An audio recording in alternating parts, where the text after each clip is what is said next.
So when I started freelancing 2 years ago, and actually still to this day, I use Upwork to find new clients as a video editor.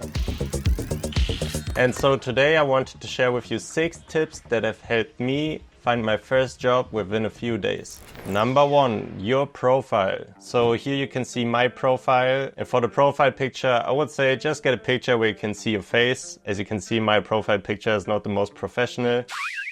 Could I improve it? Most definitely. So what I did for my description is I went on Upwork and I looked at the other video editors to see what they put in their description and just to get an idea. But then again, please don't be that person who just like copies it of other people, because in the worst case you might get banned. Even if you don't, like, I don't know, it kind of sucks, you know. So the people that go on your profile, they want to see what kind of value can you bring to them? What kind of skills do you have that is useful to them? So when you write your description, try to think of the other side and what they want out of it. And yes, your profile picture and your description are important, but what's even more important is your portfolio. And as a freelancer, that's how people judge your work, that's how people judge your skill. So in there you want to have ideally 3 to 5 pieces of your best work, like the videos that you're most proud of. And if you're just starting out and you don't have anything in your portfolio, then you have to be your own client. Like, you have to give yourself a job of the projects that you would like to do in the future. Number 2, saved searches. So if you come over here, you can see that I have some saved searches, and it definitely makes sense to like save these, because you're going to be applying over and over again for probably the same kind of job. And there are so many job postings that you want to kind of reduce it to the relevant ones. So you can see here I filtered by intermediate and expert level, hourly rate at least $30 per hour, at least $100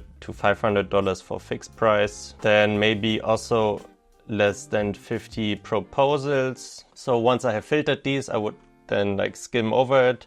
$10 to $30 per hour. Okay, sounds interesting. Then I open it in a new tab. Number 3, read the whole description. You know, when you post a job as a client, which means you're looking for freelancers, you will get like maybe 30 proposals. And out of those 30 proposals, 20 didn't even read the description properly. And then 10 of those are again like completely irrelevant to what you're looking for. It's like some random stuff, like I'm looking for a video editor, and then I get like a graphic designer applying. Do yourself a favor, do your client a favor, and like read the whole description. And another reason why you should do this is because sometimes they put in the description like start your proposal with the word, I don't know, Bugs Bunny. And if you don't put that on the top of your proposal, then they will immediately filter you out, because they can see that you didn't read the whole description, you cannot follow basic orders. So yeah, again, do yourself the favor, read the whole description. Number 4, the proposal. To really stick out from the other freelancers is I would start the proposal with the name of the client. Usually they don't have that in the description, but you can go down here to the client's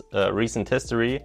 And then in the feedback, you will find their name. Okay, let's say now I like this job and I want to apply for it. Then I click on apply now. And one way that I like to apply is like, hey, I have already done project XY that is similar to yours. Here's a link to that, and I'm looking forward to working with you. And the other one is like, if they already have an example of their work, then you can be like, hey, I love what you're doing. I love your idea, but here's what I would improve. So you're already giving them some value, you're already hinting at the skills that you have. And with both of these examples, you're again thinking of the client first, like what kind of value can I bring to them? What kind of pain points does he have that I can solve? Number 5. Be professional. So when I say be professional, I mean like the way you communicate with your client. And that doesn't necessarily mean that you have to be like super formal, like dear madam or sir, it would be an honor to work with you.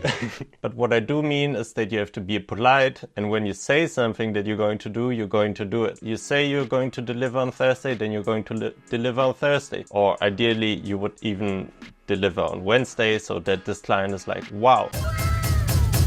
And that is important because how people perceive you automatically influences how they're going to perceive your work. Like if you like working with someone, you like the communication is great, then you might be slightly more forgiving if he did a mistake in the project. On the other hand, if communication has already been bad, there are some typos in the messages, he doesn't answer all your questions, and this matters for like the feedback that you get, whether the client wants to work with you again or whether the client will recommend you to other people. Number 6, keep improving. improving. So I have been wanting to edit trailers and documentaries for some time now, and I'm confident that I can do it. And I have been applying to a lot of jobs, but I didn't get a single one. And that just tells me that my profile is not good enough yet. Like the packaging, the marketing, in that sense, is not good enough yet. So I have to keep updating my portfolio, I have to keep updating my profile, and I have to keep improving my skills in general and like showcasing that to clients. And then eventually, sooner or later, I'm sure that I can get a trailer job.